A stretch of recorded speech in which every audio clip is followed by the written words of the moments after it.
Here we have Isla Mujeres. Welcome to Isla Mujeres. This is the entrance to the ferry port. Where we've just come from is Playa del Carmen, because the ferries to Isla Mujeres go from Playa del Carmen. We are at a hotel. I took this hotel. It's called Villas Cocos. It's very nice. It's on the other side of the village. It's away from the main center, so it is a bit isolated. But amazing views, a nice little hotel quite close to the beach. It's about a 5-minute walk to the beach. A nice spacious room, a jacuzzi in the room. Really basic, but does include breakfast, which is nice for the price. It wasn't too expensive, the hotel.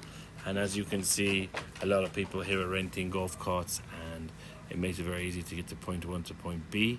It's about a 15-minute ride with the golf cart from here to the main village. So here we have the pool at Villa Cocos. As you can see, it's small, but it's really cozy. It's really nice set up. It's one of the reasons I would have given this a very positive review, this hotel, because even though it's a small hotel and it's a small setup, it's very nice. I couldn't tell you the temperature of the water because I never went in it, but I do believe it's a little bit cold. But yeah, definitely if you want to come this side of the island, as you can see, it is a bit open, but by all means, I would advise you to come check it out. This is one of the more interesting places in Isla Mujeres. It's actually the ruins, and it's actually the most southern point of Mexico. So if you can get up early enough, around 5:36 a.m. and see the sunrise, you will be the first person to see the sunrise in that day.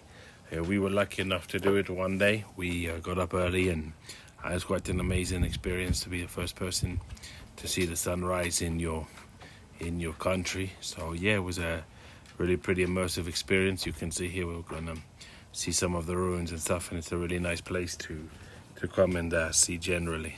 You can see the sunrise that we were able to see. Just enjoy it. Just wanted to mention this is what I was talking about. We were on this day the first people to see the sunset come up, and if you're lucky enough, I'd advise you to do the same.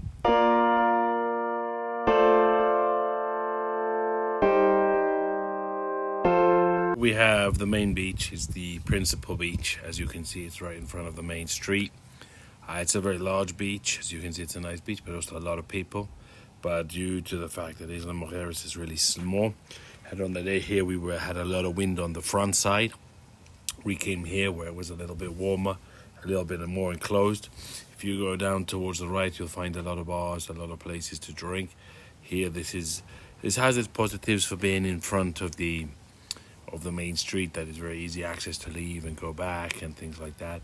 The negative is you're very close to basically trash, basically people, basically everyone's walking past the beach. The beach isn't particularly clean here. It's kind of a messy beach, to be honest. It's a lot of trash, it's a lot of people.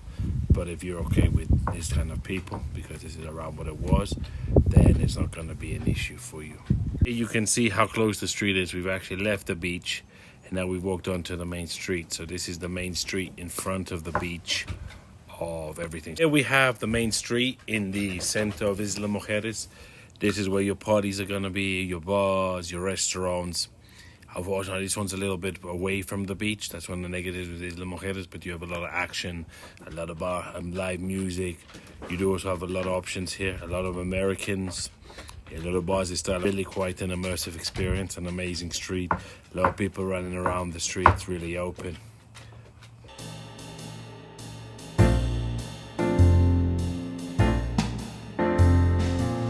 To of Isla Mujeres ends. I hope you enjoyed it. Most of these things are still going to be here in the next 10 to 20 years. As long as you go visit in the next 10 to 20 years, I don't see anything really changing from this video. If you have any comments or would like to know anything, please do leave them in the comment section below. This island has credit cards, accepts credit cards, accepts bank transfers, has ATMs, so it's a lot more interactive, has a lot more opportunities, and it's more modern for sure. So as I said, if you want to know anything, please do leave questions or comments in the section below. It is one of the small islands on Quintana Roo.